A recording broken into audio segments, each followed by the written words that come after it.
Well, thanks everyone for coming to this fifth birthday party of the Sustainable Wine Roundtable. As far as I know, we've not got cakes and a candle, but I may yet be surprised. We've today got an excellent panel of very good friends of SWR who will speak for the first 30 minutes or so. And after this, we'll answer some of your questions and have a bit more of an open discussion and see where the opportunity lies for us over the next 5 years. Um, so, who have we got today? Jancis, I think, really needs no introduction. Arguably the most influential wine critic in the world and long-term supporter and founding member of SWR. Her writing about bottle weight was one of the inspirations behind our bottle weight accord. Richard Bampfield MW is in many ways the godfather of SWR and has been a highly trusted friend and advisor throughout. We can always rely on his wisdom and knowledge to tell us whether, in fact, it's his right eyebrow, it's the tick in the right eyebrow, tells us whether an idea is a good one or whether we've gone slightly loopy. And then we have Sara Norell, who's Chief Assortment and Sustainable Purchasing Officer at System Belagit. She and her colleagues have been at the heart of pretty much everything we've done and continue to do. They were one of the first two SWR members, along with Waitrose. They were founding signatories of the Bottle Weight Accord and have shaped our work on benchmarking, labour standards, and viticulture. So, Sarah, great to have you here.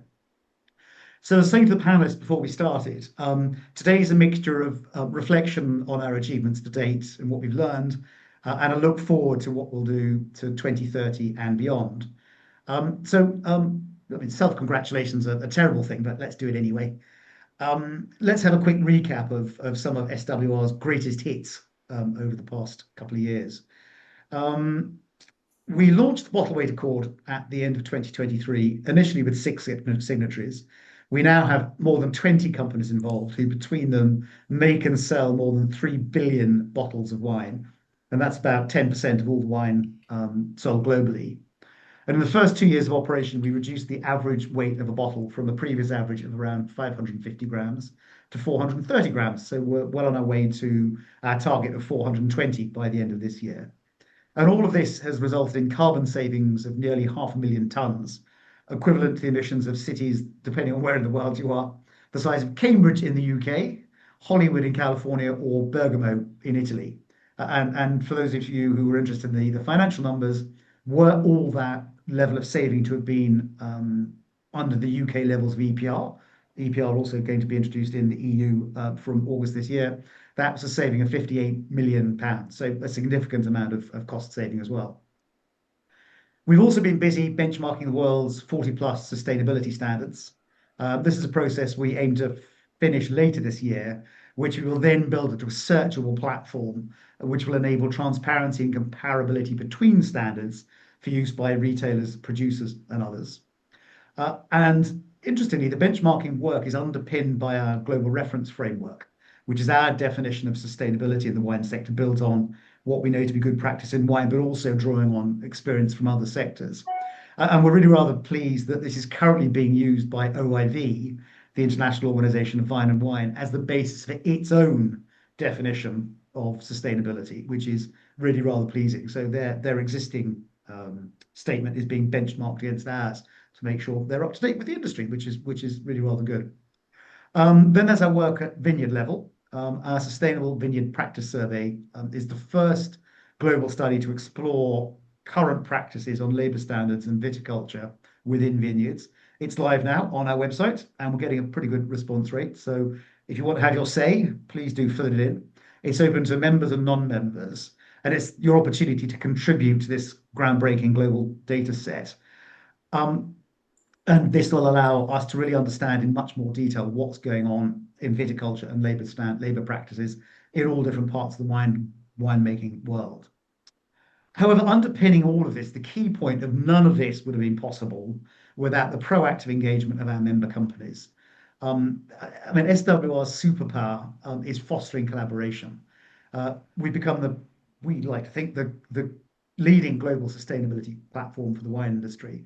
We exist to enable collaboration between members where it's costly and ineffective to act alone.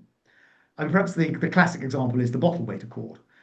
We haven't reduced the carbon footprint of wine, the participating companies have. We're increasingly working with regional wine bodies as hubs to enable greater action. For example, the current work we're doing on developing a packaging choice tool is being done in collaboration with Wine Australia. We've also been working, for example, with CIVB in Bordeaux, and we ran a workshop there in April to focus on their work on tackling labour issues. And it's our ongoing quest to find out what's going on in wine sustainability. And we're running a little survey as part of this meeting. So Ilva's going to put it up, and I'm sure she'll let us know where and when. But basically, there's 3 questions. Biggest issue in wine sustainability right now, biggest barrier preventing progress, and what would success in wine sustainability look to you? So please fill it in, and we'll report back after this meeting. So I'll shut up now because that's far enough for me, but conclude my remarks by extending a huge thanks to all of our members for everything they've done and that they continue to do with us. It's always a great pleasure to work with such knowledgeable, resourceful, and capable people and organizations. And it's damn good fun. We get to do our bit for the planet and enjoy it too. So as we look to 2030 and beyond, we're looking to continue our growth.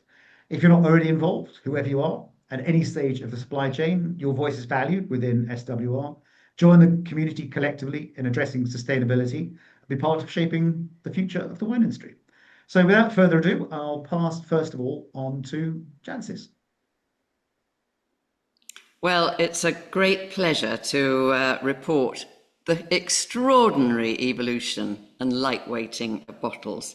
I'm at the receiving end on jancisrobinson.com. Whenever we taste at home with the little scales next to us, we always weigh the full bottle. For obvious reasons, it's more difficult for us to weigh the empty bottles because we may go back, retaste, blah, blah, blah, blah, blah, and we give our leftovers to our neighbours. So, and really nowadays, it's quite rare that I come across really heavy bottles. It's in rather strange places. I mean, the most recent one, I think, was from Georgia. Somehow the message hasn't quite got through to some corners of Eastern Europe too. And only the other day, I had one of these very fancy presentations from an Italian producer, who sent his 3 bottles in an extremely heavy, carefully made wooden box, which must have cost an absolute fortune, with a leaflet that said how eco-friendly the whole thing was, and they were planting trees and they were doing everything. But they just hadn't got the message that actually heavy bottles are a very bad look nowadays. We've instituted something new on jancisrobinson.com in that the search function for tasting notes, there's now a sliding scale for bottle weights. So you can actually narrow your search to just lighter bottles. We have cut-off points at less than 420 grams empty, less than 550, less than 850, and then a section we call stupidly heavy, which is more than 850. So I hope that will do a little bit more too to get the message across that it is really stupid to have a heavy bottle nowadays. And what I love, when I started out on this campaign, light bottles looked cheap, and you could tell that they were light just by looking at them. The good old bottle manufacturers have really got behind this initiative, and I can't tell anymore what a bottle is likely to weigh just by looking at it. There are some really well-designed light bottles there, and it's infiltrated the sparkling bottle sector as well, which is great. And I would say that while, of course, we utterly value the signatories to the Bottle Weight Accord, the message, the effect of the accord has spread very much wider, and it's affecting all the behaviour of all sorts of people. Also, just general bottle packaging. I mean, the revolution in design of cardboard cartons for bottles has been absolutely extraordinary. I can't remember the last time I got a broken bottle, even though, I receive dozens, sometimes hundreds of bottles a week. So hats off to those people too. But as Peter said, we shouldn't just be looking back and patting ourselves on the back. We should be looking forward. And I think Richard's going to identify quite a few aspects of wine that we ought to be thinking about and acting on in the future.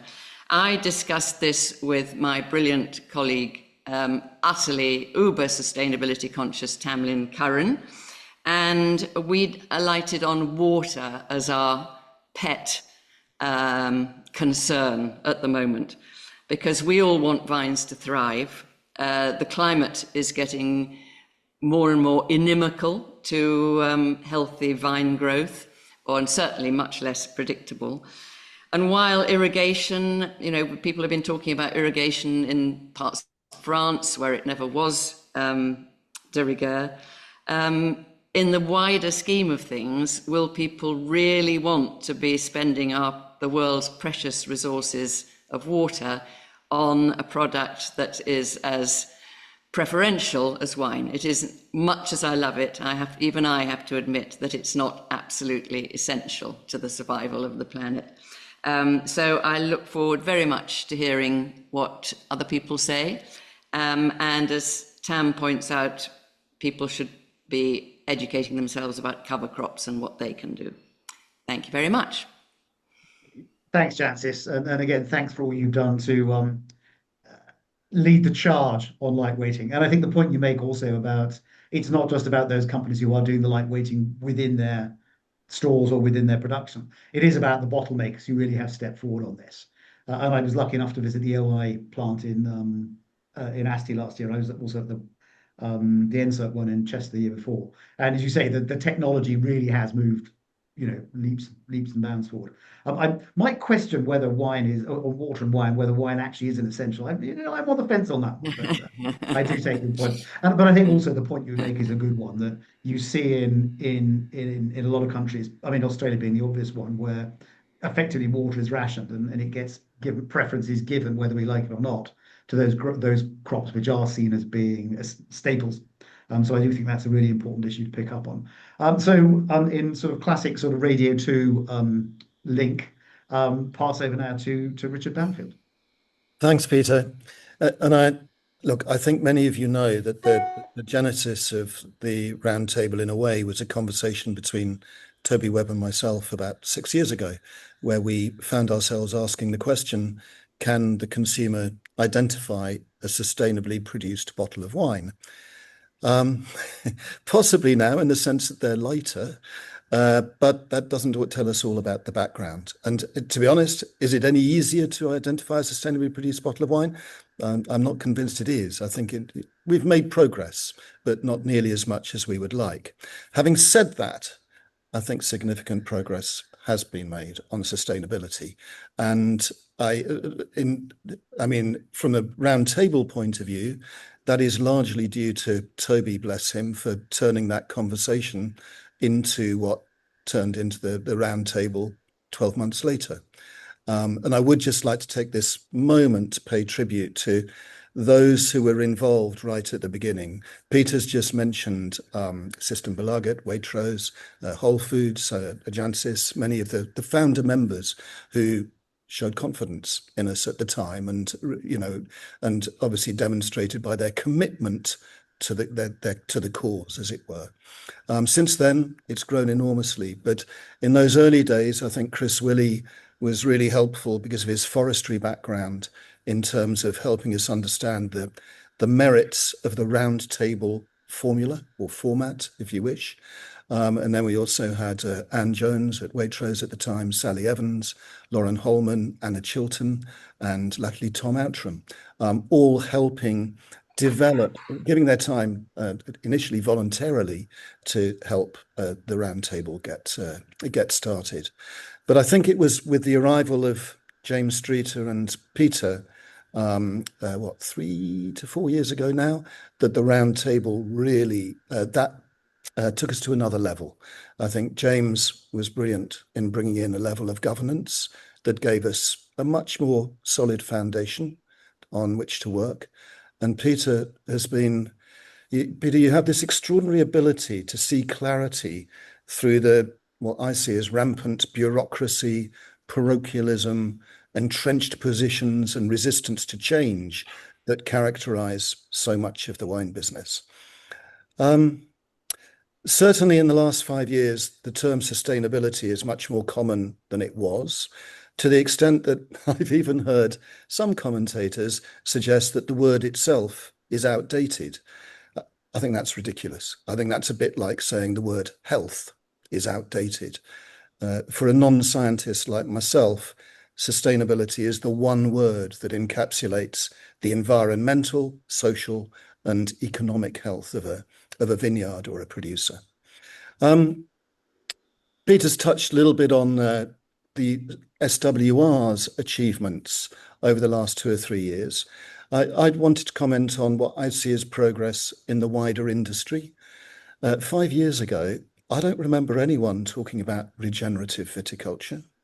And now that is very much I don't think it's just a buzzword. I think regenerative viticulture and agriculture generally is so important and such a useful term and easily applicable to most vineyards around the world that I think that's very much here to stay and is a very welcome sort of newcomer, as it were, to the scene, and really helps me understand, because I've always had reservations about organic viticulture in some parts of the world, and regenerative I find much easier to understand.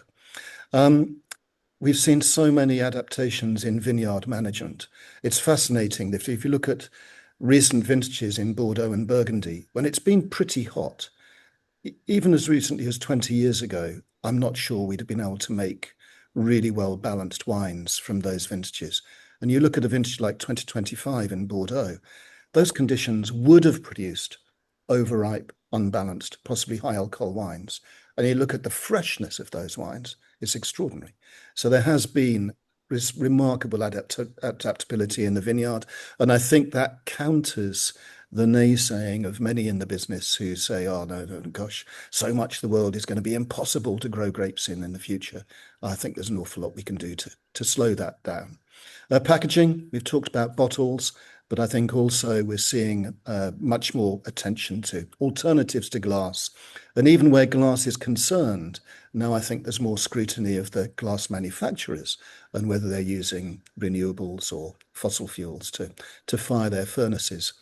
Finally, on the social side, there is much more scrutiny of working conditions, some of which is being driven by SWR members, which is great to see, and especially of seasonal workers, and that's welcome. Can SWR take all the credit for that lot? No, not really.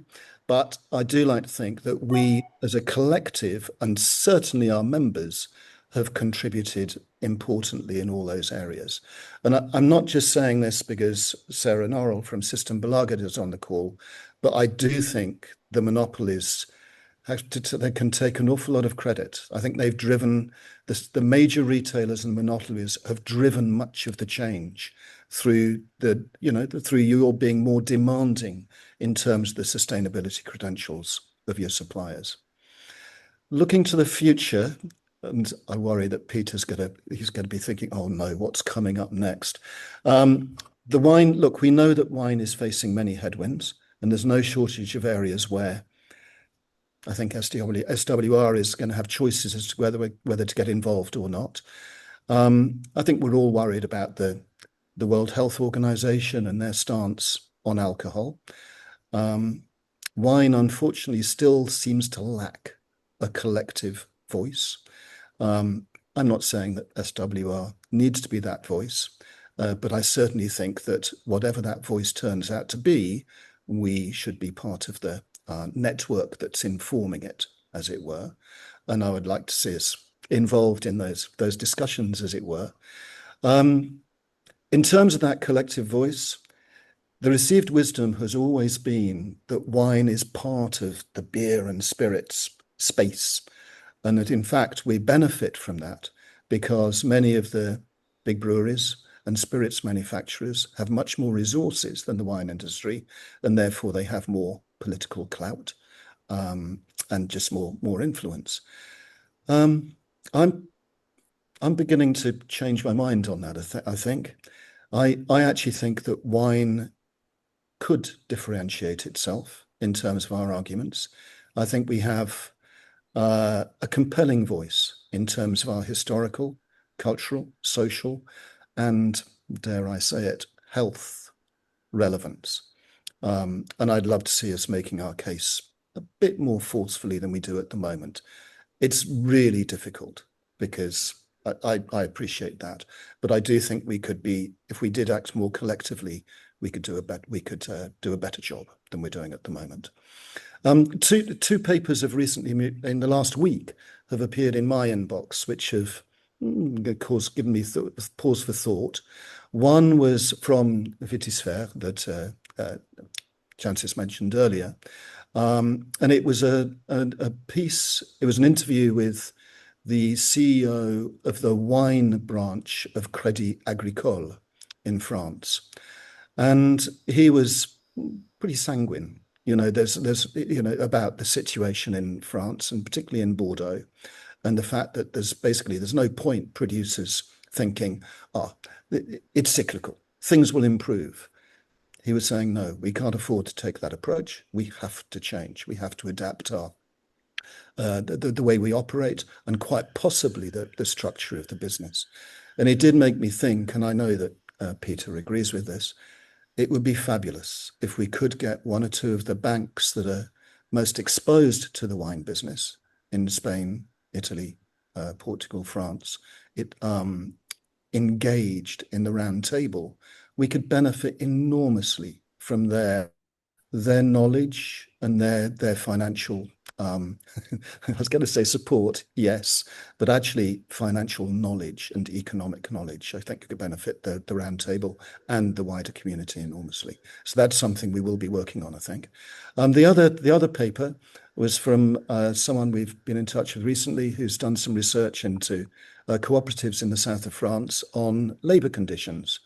And surprise, surprise, she found that those employees, the cooperatives that had a really good policy and cahier des charges in French, but a sort of policy framework for treating their employees well. They were the ones who were retaining employees best and spending least on recruitment.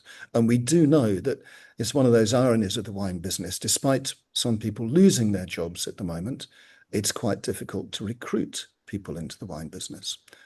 So it certainly helps if you can retain your staff. Talking of cooperatives, that's the last thing I wanted to mention. I sort of feel that cooperatives are the unsung heroes of the wine business. All of us in the wine business, we love to champion the small, the craft, the artisan, the small growers around the world. Well, guess who supplies the cooperatives?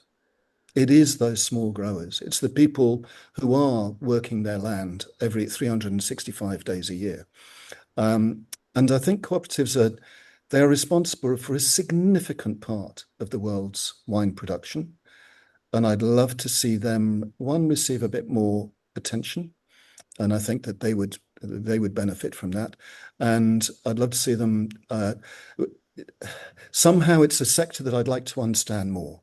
We're seeing a lot of consolidation already amongst French cooperatives, which I see as a really good thing because we know that one of wine's weaknesses is our fragmentation. And so I think that consolidation could really help. I do wonder, even, and maybe it's already happening, whether cooperatives from different parts of the world could even combine in terms of commercial strategy as well. But it's an area that I'd love to see us explore and see if we can engage more closely with cooperatives in future, simply because of the enormous significance to the wine sector.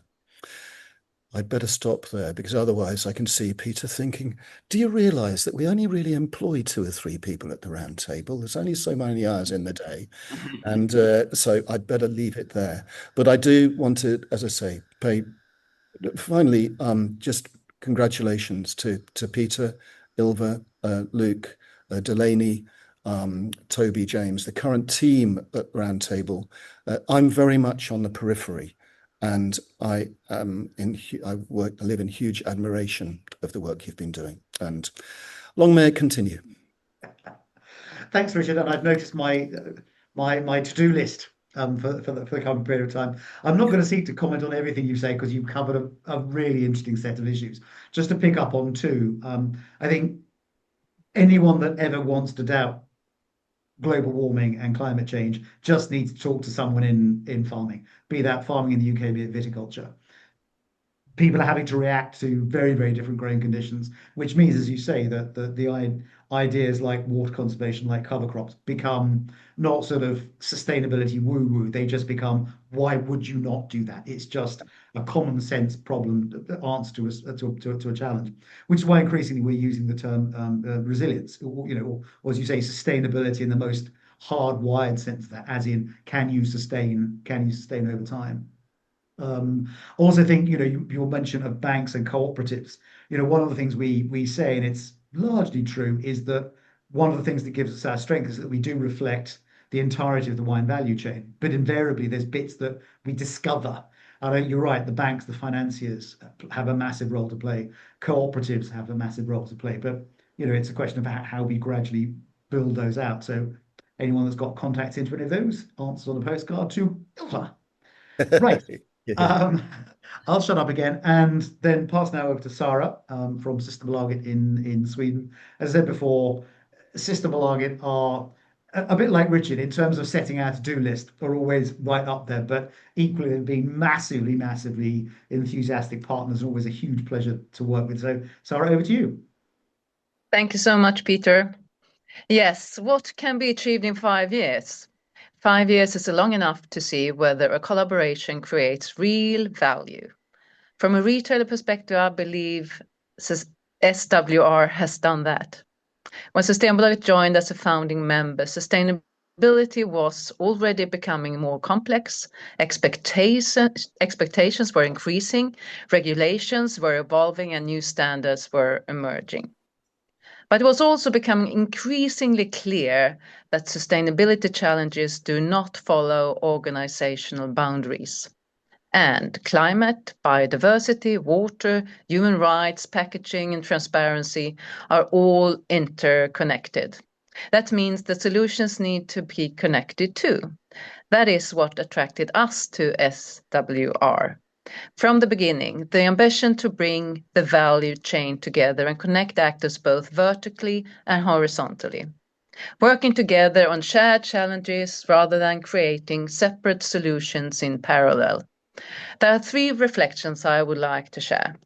The first is about collaboration. When I speak to producers and suppliers, what I often hear is not a lack of ambition. It is the challenge of navigating more expectations, frameworks, and reporting demands. That is precisely why collaboration matters. The more we align expectations and build on each other's work, the more time and investments everyone in the supply chain can spend on what creates impact and value. For me, that is one of SWR's greatest opportunities, creating alignment where it creates value. Second reflection, it's about action. I have also appreciated SWR's ability to move from words to action. The bottle weight accord has been mentioned here before, and standards benchmarking, very good examples, both of them. They have created real value, and I hope we will see more of this kind of practical work, shared challenges turned into practical solutions. Third reflection is about connection. Sustainability work has become more connected over the last few years. Today, climate, packaging, emissions, resilience standards, and communication all needs to fit together. In many ways, that reflects the unique role SWR can play. By linking actors vertically through the value chain and horizontally across retailers and partners, SWR creates a strong basis for action. That is what the future will require: greater coherence, a common language, and, where possible, common approaches. Not because everyone needs to do things in the same way, but because harmonized expectations make sustainability easier to understand, implement, and communicate for growers, producers, suppliers, retailers, and ultimately the consumers. So when I look ahead to the next 5 years, my hope is simple. That SWR keeps bringing people together, simplifying where it creates value and helping us do more faster through a common direction, shared learning, and trust across the value chain. So congratulations to SWR on 5 important years and on helping turn fragmentation into shared way forward. And thank you, each and every one of you who has engaged in SWR, contributed to this work, and helped turn ambition into action. Keep up the good work. Much more will be needed in the years ahead.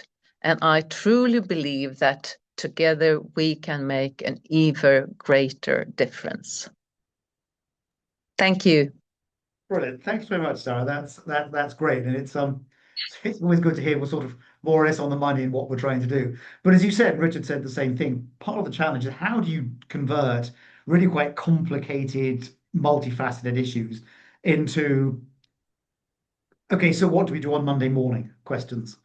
How do you reflect the fact that sometimes the themes are common, but the reality on the ground will be very different? I mean, the issue of water, Jancis raised the issue of water. And obviously, in some countries, you've got too much of it. In other countries, you've not got enough. So, quite what the particular practicalities need to be will differ place to place. But it's, as you say, it's having that commonality of approach, I think, is really, really important. Now, wondering if we have any questions from the audience. If not, Peter, there's a question above about the OIV and whether it's the collective voice for the industry, Peter. Yeah, I answered that in the chat, but happy to sort of give my view on it, and Richard and Sarah, if you want to say as well. And yes, absolutely, the OIV exists at an international level. It's an intergovernmental organisation. And I'm a representative from the UK, and a couple of Sarah's colleagues are representatives from Sweden. And yes, absolutely, it is the kind of apex organisation for wine globally. However, that doesn't mean to say that because it's got a vast range of issues it needs to deal with. And I think if we can work with OIV as we are in the sustainability space, that's a really powerful way forward. It's not that we're seeking to usurp OIV, quite the contrary. But at the same time, if we could be part of the bringing together the industry, I think where our strength is that we connect with retailers like Sara. We've got specialists like Jancis and Richard. We've got growers and so on. We can bring that sort of collective voice of the industry together. What people are consuming is an interesting one. Having just spent rather longer than is healthy looking at consumer trends in relation to the packaging work we've just been doing. That if you look reverting back to the OIV figures, which were out, the 25-year review, which was out about a month ago, yes, you're seeing a decline in wine sales, both in value and in quantity. But interestingly, the decline in value is less than the decline in quantity. And what that implies, and okay, of course, varies massively by country, but what that implies is that people are drinking less, but they're tending to drink better quality when they do drink. That also, if you overlay what we know about consumer trends, particularly amongst young people and increasingly amongst health conscious people, it's not abstinence, it's reduction. So people might drink on fewer occasions in a week, but what they will do is they will have less, but they will drink better quality wine. So I think there's a lot of interesting scope to play around. Because of course, I mean, and Richard mentioned it as well, it's quite easy if you want to be quite depressed about the wine market. Oh, woe is us for less wine is being consumed than it was before. Actually, if you look about it, look, there is an argument for saying that wine consumption is going back to where it was pre-COVID. But that if you do have people drinking in different environments, different ways, actually that's a great opportunity. And I think particularly when it comes to looking at wine packaging, think about the ability to, take a can on a train rather than take a bottle. Being able to use a bag in box if you're going on a picnic, which is more convenient to carry than half a dozen glass bottles. If you can reach people where the market is, if you can engage with a young person who might still like wine, but they don't want to drink, they don't want to open a bottle because they can go off before they get to the next time they want it. Sell them in a can, higher quality wine. There's all sorts of really, really interesting options, which at the moment I think the wine industry there's scope for it to be faster in taking those up, if that's a sort of slightly more subtle way of putting it. I've got one question in the Q&A which I'm going to pick up on, but obviously anyone else questions have got to ask, please do so. I'm going to pick up on Catherine's point. She says, we know lightweighting glass is the right thing to do sustainability wise, but what about financially? How does lightweight glass financially benefit a winery from a savings standpoint? I'll talk a bit about this, then I want to pass Sarah over to you in terms of the way in which you do your tenders and that really, in a sense, almost market access piece. When it comes to the requirement on winemakers or growers, really it's where that goes downstream. Because the argument that often gets made is if bottles are lighter, shouldn't they be cheaper individually? And yes, that sort of on the one hand makes sense, but on the other hand, because the technology, the molding technology that Jancis was talking about, means that the mold's more expensive, the kind of price per bottle ends up being much the same for a lighter weight and a heavy weight bottle.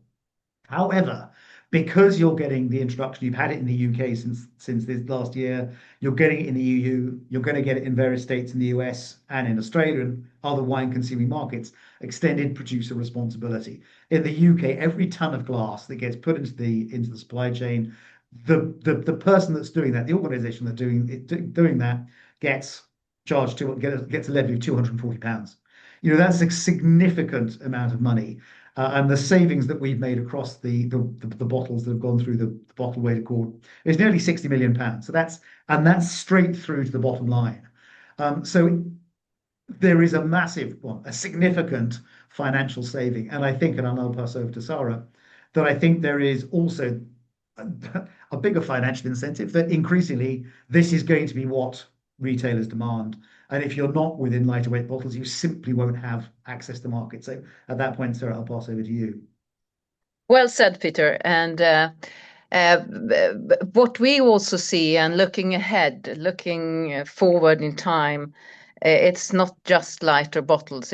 I think it was Richard who touched on there, whether it was Jancis, that a bottle, lighter or not, can be made in a factory that is fueled by non-fossil fuel. So then the climate impact will be lower. So it's more complex than just the weight of the bottle, even though I think for my colleagues in the stores, to move heavy bottles or a lighter bottle makes a big difference for them when they are working and putting new bottles on the shelves every day and also when they put them through the cashier system.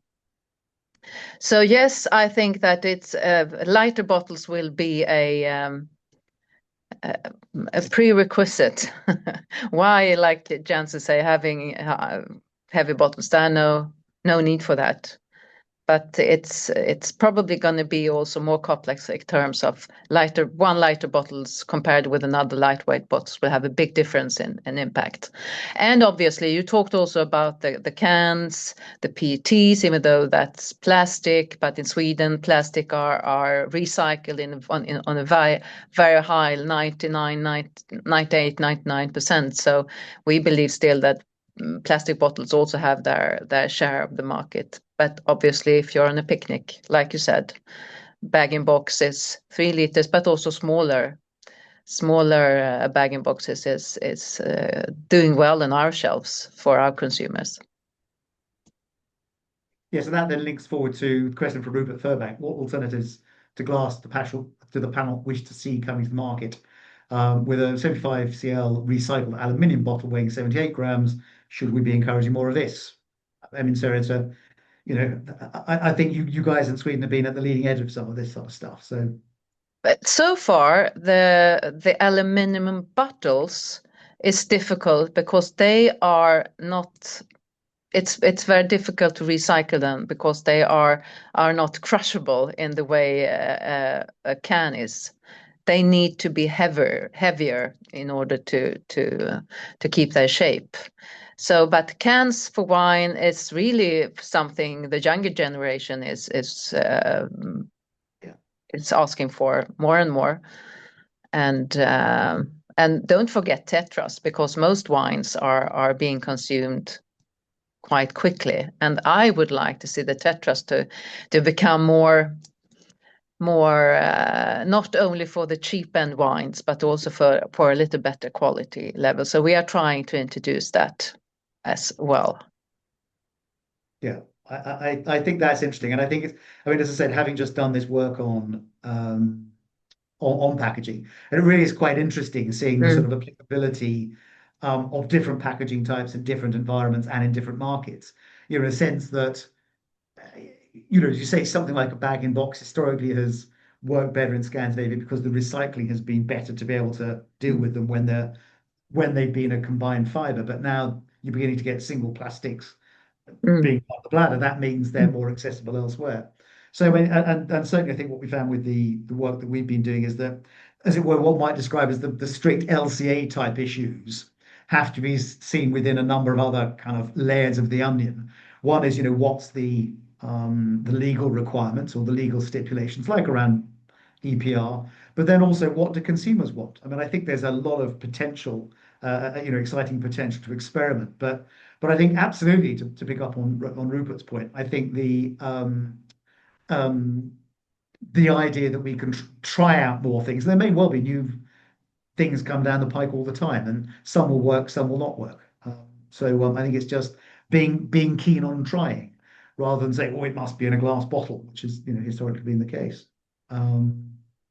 Right, Toby's given me a hint. We mentioned earlier on, and this is an unashamed plug for another piece of work that we're doing.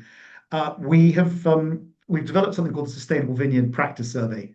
To say with the work we're doing, for example, on benchmarking, we understand what best practice and ideal looks like in sustainability in wine, but obviously most of the industry is not there. So with the practice survey, it's 8 questions on viticulture, it's 8 questions on labour practices, and it's really getting a real sense of what's actually going on in real vineyards around the world. It's on our website. We really encourage people to fill it in. It takes about 15 minutes max to do. It's anonymous unless you want to put your details in, but please do either fill it in yourself or pass it out to those in your networks, because it's really our ability to say this is what practice actually looks like on the ground. And really, I think will help also with the regions really understanding what's the granularity of what they're doing. So encourage everyone to fill that in. Any more questions? We've got 10 minutes left if we want to use that time. How does SWR see its role in influencing regulations so they're consistent in achieving goals? G Corp's currently classed as red. I've got lots I can say, but Sara, do you want to come in first on? You don't have to, but if you want to say anything on that, feel free to. Yes, I surely think that we should all be educating those who are taking the political decisions, both nationally and within the European community, because it's about having the right knowledge. And you talked about OIV before, and I think that OIV is one piece of that jigsaw puzzle, where you can meet and connect with all these different peoples and decisions makers in different parts of the world. So yes, I think it's. I agree entirely. I mean, we're never going to be a lobbying organization, but I think we can be a voice of informed reason to the authorities.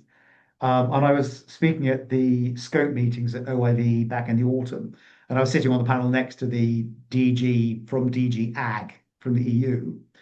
And he was very open to understanding better what the industry was doing for itself. And his argument was, if the industry is addressing these issues, we then don't have to regulate a priori. What we can then do is step in and provide regulatory support, which actually helps what the industry is doing for itself. Because often what one tends to see in regulation is that things get introduced, which then the industry has to work round. or you end up with the law of unintended consequences. When the EU introduced regulations on palm oil, actually, rather than reducing deforestation, which is what was intended to do, it actually drove deforestation because it basically excluded smallholder farmers from the European markets, which meant they had to sell into Asia where they got low prices, therefore had to cut down more forest. So I think there is really a role for us to play here, although we've got to be very careful that we can't say we're a lobbying organisation, we can't say we work on behalf of, but I think the more we have evidence-backed positions, which really comes back to the key theme this afternoon, it's about how do you do the proper research that provides the evidence that drives, as Sarah said, collective action. And I think that's a vital role that we can play. And to pick up particularly on the point, Jane, that you make when it comes to cork, that is a really interesting one. And for those of you who are not well versed in the minutiae of EPR in the UK and what will be PPWR in the EU, because although cork is incredibly sustainable, in fact, it's carbon negative, it currently gets classed as a red product in the UK EPR and will similarly be classed red under the PPWR regulations in Europe because there is no chain of custody for it. So if you're talking about, as Sara said, aluminium cans, there's a well-established chain of custody that you stick it in your recycling, and something like 95% of aluminium globally gets recycled.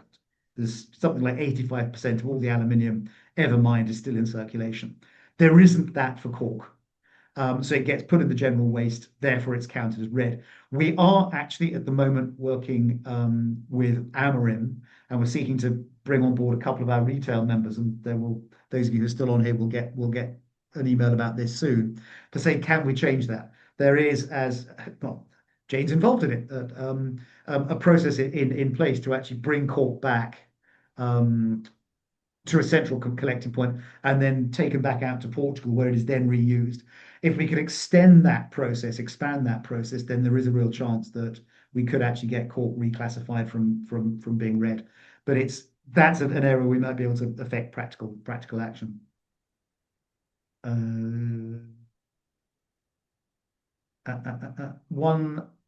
So Jane, I hope that answers your point. And I think as with everything we do, I think our role is to be able to work with our members to form convincing, evidence-backed, practical responses that we can then demonstrate to government that the industry is acting, which hopefully will mean that the unfortunate regulation can be avoided.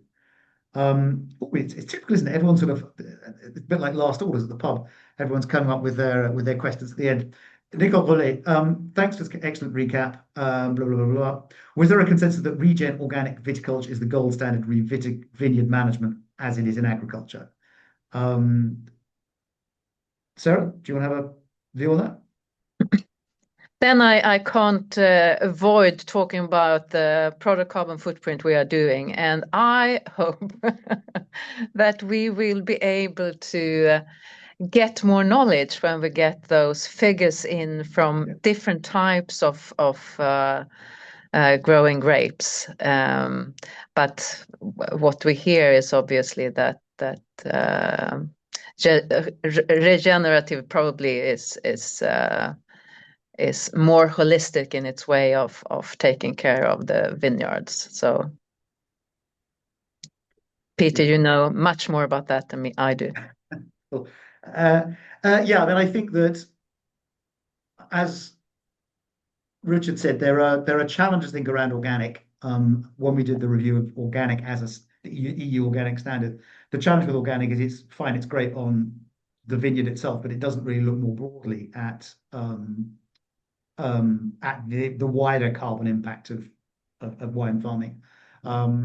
And regen, I think we can all say that regen techniques are absolutely the way to go. I mean, it's, as I said earlier about cover crops, it's anyone that's been in any vineyard any time in the last few years will see that things are fundamentally changing and there are having to be differences done to how wine growing is made, which fit under what gets called regen. And I think that's an inevitable trend because it has to be, because again, as Richard said, if that doesn't happen, then grapes will not be growable or wines will not be makeable in those regions which they historically hitherto have been. I'd like to really, first of all, obviously thank today's panelists, Jancis, Richard, and Sarah. But also beyond just thank you for being there today, thank you for absolutely all the support you've given us over the last, not just support, help, encouragement, nagging, all of those things have been absolutely instrumental to what we've been able to do, and also to our wider membership, the same thing. I always say we know nothing. We just know lots of clever people that do. I hope our ability to draw things together and find collective answers backed by evidence is working. But it's thanks so much to our members today and for the past 5 years and for the next 5 years onwards coming forward. So thanks everyone for being here, and I'll now let you have the rest of your day back.